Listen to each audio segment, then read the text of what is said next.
성경 봉독하겠습니다. 사도행전 1장 8절입니다. 우리 8절 한 절의 말씀 함께 합독하겠습니다. 오직 성령이 너희에게 임하시면 너희가 권능을 받고 예루살렘과 온 유대와 사마리아와 땅끝까지 이르러 내 증인이 되리라 하시니라. 아멘.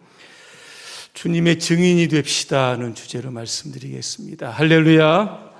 아멘. 옆분과 인사하겠습니다. 당신은 주님의 증인입니다.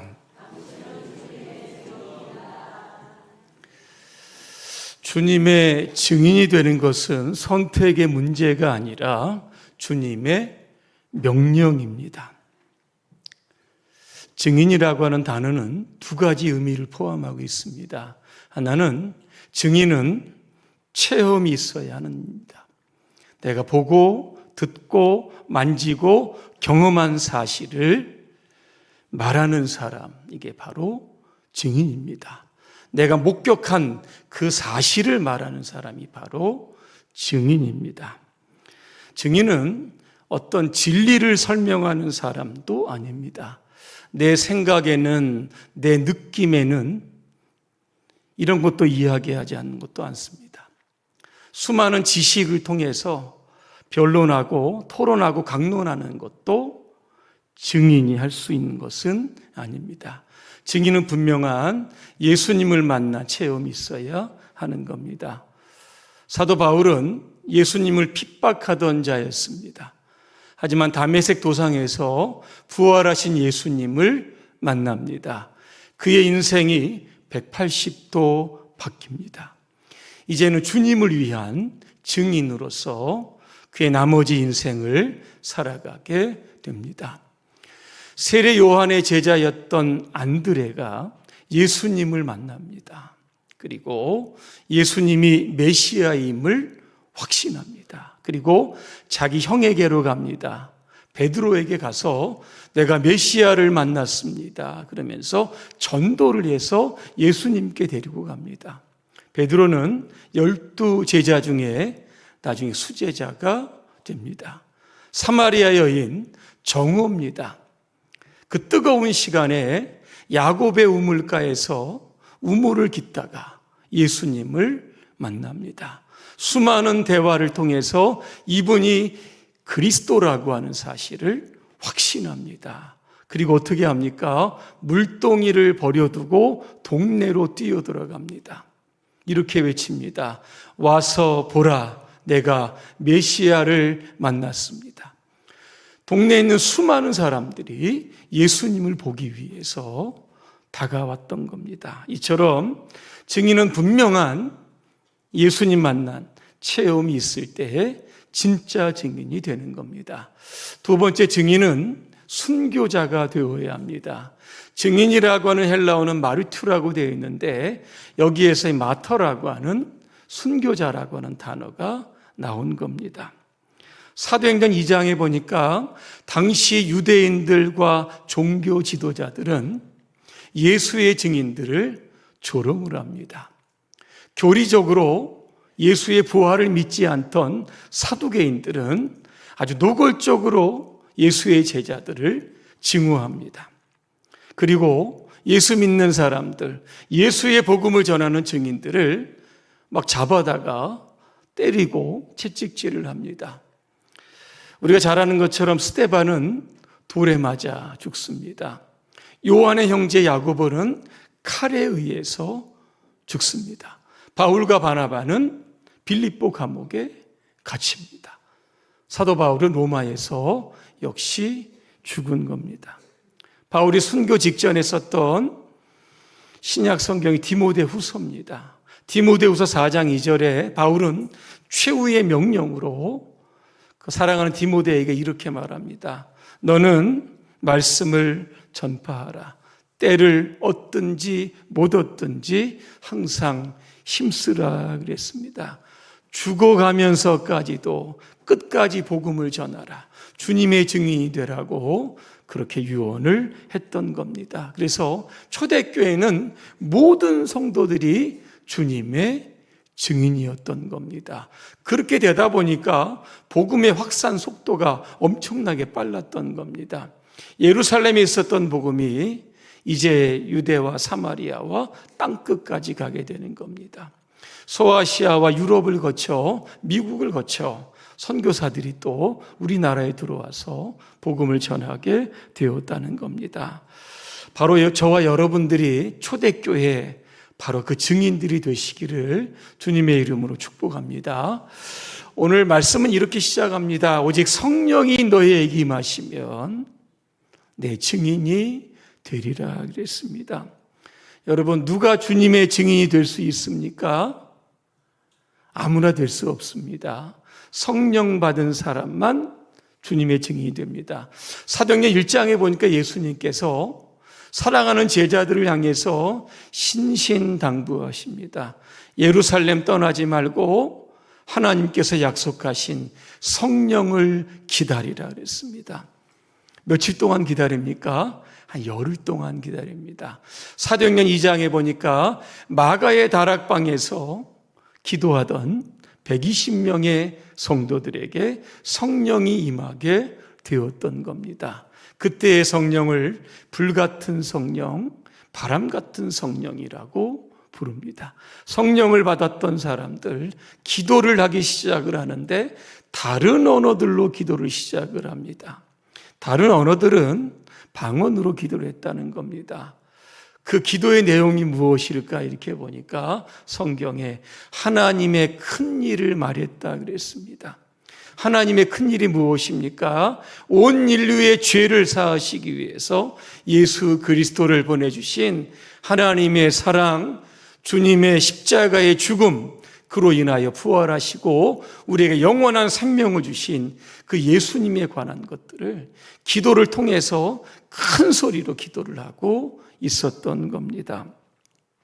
이렇게 성령 받았던 사람들의 특징이 뭐냐면 이 복음과 연결이 되고 전도와 연결이 됐다는 겁니다.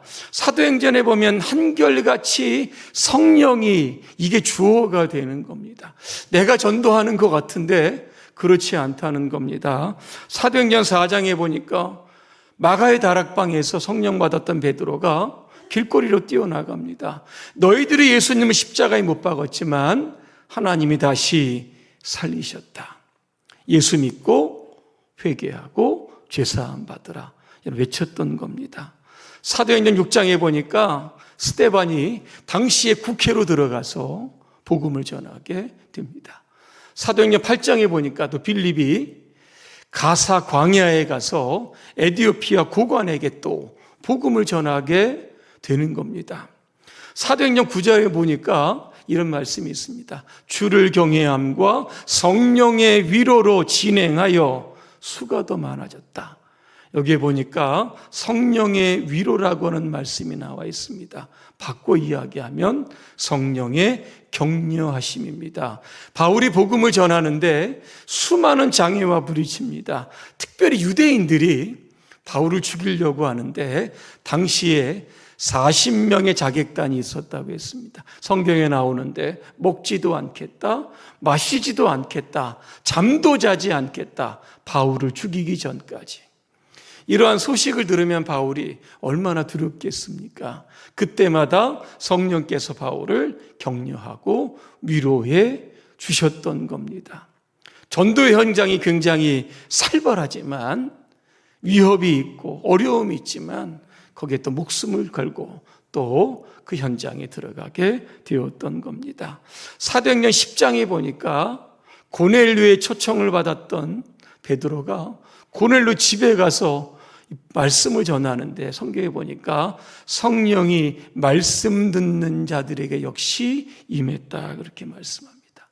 사도행전 13장에 보니까 또 안디옥 교회가 선교사를 파송을 합니다. 바울과 바나바를 파송을 하는데 13장 4절에 보니까 이런 말씀이 있습니다. 두 사람이 성령의 보내심을 받았다.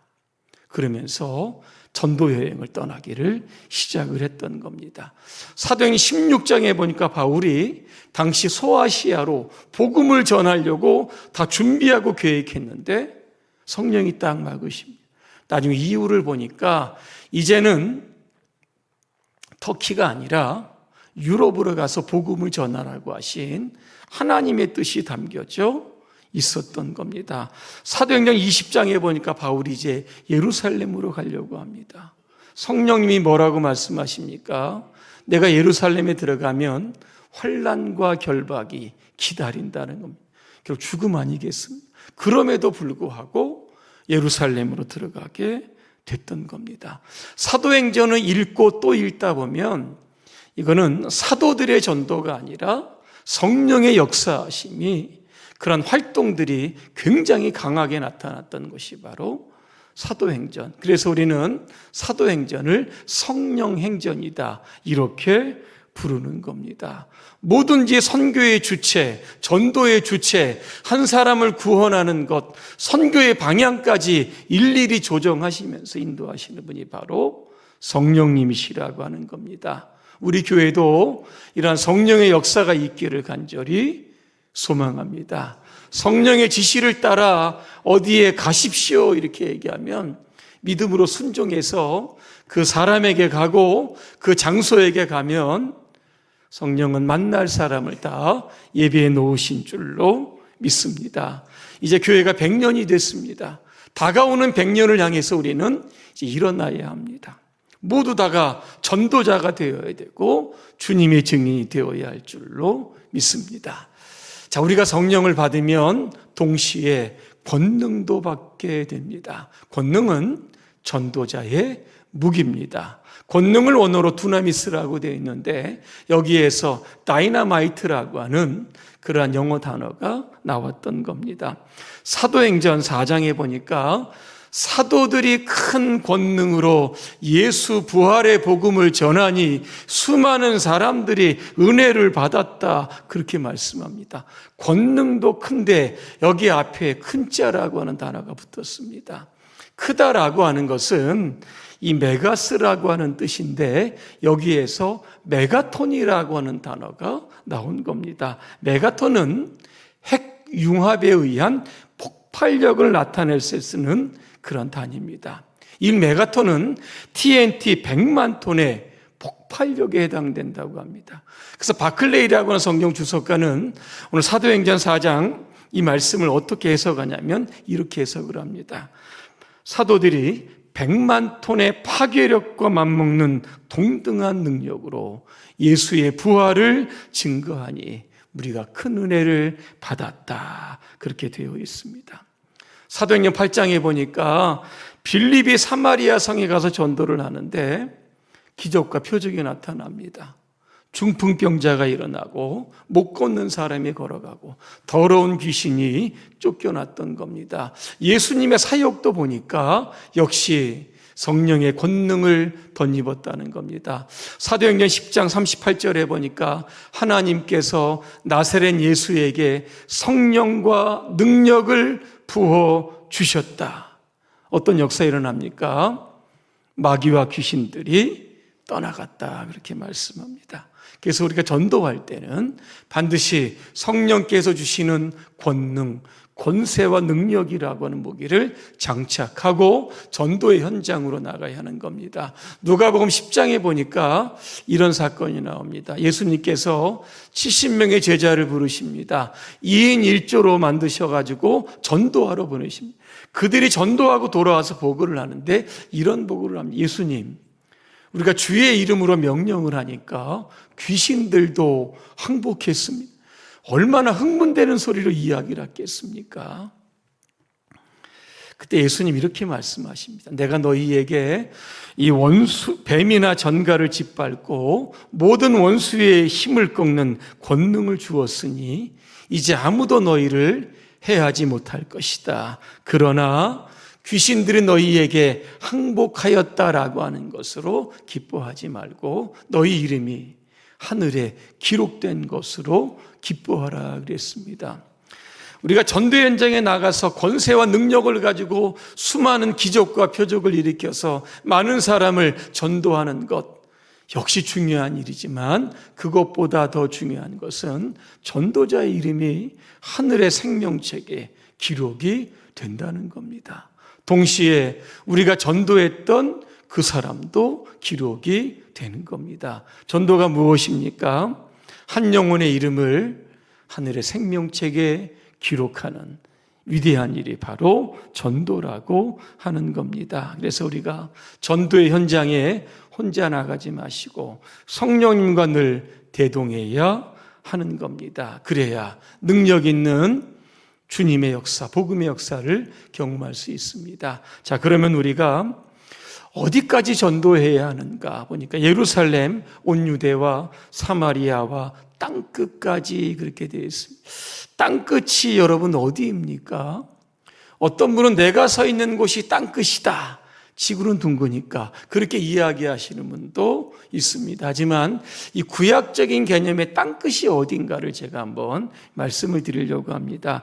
이사야 39장 3절에 그때 예언자 이사야가 히스기야 왕에게 와서 물었다. 이 사람들은 어디에서 온 사람들입니까? 물으니까 히스기야 이렇게 대답합니다. 그들은 저 먼 나라 바벨론에서 온 사람들이다 그랬습니다. 이 먼 나라를 바벨론이라고 여러 번 지칭을 합니다. 나중에 바벨론은 유다를 멸망을 시킵니다. 그러니까 바벨론은 유다에 있어서 원수 나라입니다. 적국입니다. 자, 이것을 우리나라에 적용하면 어떨까? 우리와 관계가 좋지 않은 나라들이 있습니다. 그 나라가 바로 땅끝입니다. 땅끝을 조금 더 확장을 하면 사이가 안 좋은 사람들, 원수 관계에 있는 사람들, 오해와 불신으로 담을 쌓고 있는 사람들, 예수 믿다가 시험 빠져서 교회 나오지 않는 사람들, 이러한 사람들이 바로 땅끝에 있는 그런 사람들입니다. 우리는 그들에게 가서 복음을 전해야 하는 겁니다. 10월 28일에 지난주 토요일입니다. 이 경북대학교 기독교수협의회에서 주관하는 유학생들을 위한 무료 진료 그 현장에 제가 가서 설교를 하고 왔습니다. 우리 박상우 장로님이 기독교수협의회 회장이었던 겁니다. 타국에 와서 그죠? 공부하는 학생들을 위해서 무료 진로를 하면서 복음을 전하고 사랑을 전하고 의술을 통해서 그들을 구원하는 귀한 사역의 현장을 보고 왔던 겁니다. 여러분, 예루살렘에 있었던 복음이 결국 땅끝까지 이루어지게 되는 겁니다. 복음이 땅끝까지 갈 정도가 됐다라고 하면 얼마나 많은 사람들이 복음을 위해서 헌신을 했겠는가. 여러분, 대단한 일 아니겠습니까? 그래서 1세기에 초대교인들에게 붙었던 별명이 있습니다. 뭔지 아십니까? 세상 사람들이 붙여준 별명인데 천하를 어지럽게 하는 사람들. 다른 번역에 보니까 세상을 온통 소란하게 하는 사람들. 1세기 초대교인들은 침묵하는 사람들이 아닙니다. 입이 무거웠던 사람들도 아닙니다. 여러분, 우리 한국 교회사를 이렇게 보니까 우리가 지금 성결교 아니겠습니까? 성결교는 직접 전도를 합니다. 북치고 나팔 불고 이러면서 힘있게 거리에 나가서 전도를 합니다. 하지만 당시에 장로교나 감리교는 간접 전도를 합니다. 외국에서 지원을 받아서 학교 짓습니다. 병원 짓고 사회복지시설을 짓는 겁니다. 간접 전도를 통해서 전도하게 됐다는 겁니다. 초기 우리 성결교회가 어떻게 전도했나 봤더니 북치고 장구치면서 이렇게 이야기합니다. 죄를 회개하고 예수님 믿으십시오. 믿기만 하고 하나님은 당신을 사랑합니다. 지금 곧 예수님께 돌아오십시오. 그래서 새 사람이 되십시오. 굉장히 전도가 투박합니다. 당시에 다른 교단들은 이단으로 볼 정도로 굉장히 저 사람들은 좀 광신도다 이렇게 조롱하기도 여러분 했던 겁니다. 하지만 그러한 전도의 열정이 있었기 때문에 지금의 성결교단이 있게 되었다라고 하는 겁니다. 이처럼 우리도 복음의 나팔수가 되어야 하는 겁니다. 힘껏 세상을 향해서 예수 그리스도를 전할 수 있어야 하는 겁니다. 예수님 이제 승천하십니다. 500명의 사람들이 이렇게 넋놓고 쳐다봅니다. 그때 천사들이 그 500명의 무리를 향해서 이런 말씀을 합니다. 갈릴리 사람들아, 어찌하여 서서 하늘을 쳐다보느냐, 그렇게 말씀합니다. 좀 책망조로 이야기한 것 같은데 이런 뜻입니다. 너희들이 쳐다볼 것은 하늘이 아니라 땅이라는 겁니다. 아직도 구원받지 못하고 예수 믿지 못한 그 사람들을 쳐다보라고 하는 겁니다. 너희들의 사명은 하늘을 쳐다보고 별을 바라보는 몽상가의 삶이 아니라 세상에서 목숨을 걸고 주님의 증인이 되는 삶을 살아라. 그러한 책녀와 격려의 말씀이 있었던 것을 보게 됩니다. 여러분, 주님은 이 땅에 다시 오십니다. 왜 오십니까? 왜 오실까 생각을 해보니까 우리하고 결산을 해야 되는 겁니다. 맡겨주신 지상명령 잘 수행을 했는지, 수많은 영혼들을 구원했는지 아마 1대1로 우리가 주님 앞에 서서 여러분 다 질문하시면 여러분 다 대답을 하셔야 할 겁니다. 그래서 그 질문에 제가 누구를 전도했고 누구가 잘 양육되어서 교회 일꾼이 되었습니다. 이렇게 여러분 예수님께 이야기하실 수 있기를 주님의 이름으로 축복합니다. 사도행전은 28장까지 되어 있습니다. 29장은 공백입니다. 누가 써야 합니까? 오늘 저와 여러분들의 몫입니다. 봉산교회가 열심히 전도하니까 성령의 강력한 역사가 일어났다. 29장을 써내려가는 그러한 우리 봉산교회가 되시기를 주님의 이름으로 축원합니다. 기도하겠습니다. 은혜로우신 하나님, 우리가 주님의 증인인 줄로 믿습니다. 모두가 다 성령을 받아 전도자가 된 줄로 믿습니다. 더 이상 침묵하지 않게 하시고 입을 다물지 않게 하여 주시고 세상에 나가서 부지런히 예수님의 십자가, 부활, 승천, 재림을 전할 수 있도록 성령님 도와 주시옵소서. 예수님의 이름으로 기도합니다. 아멘.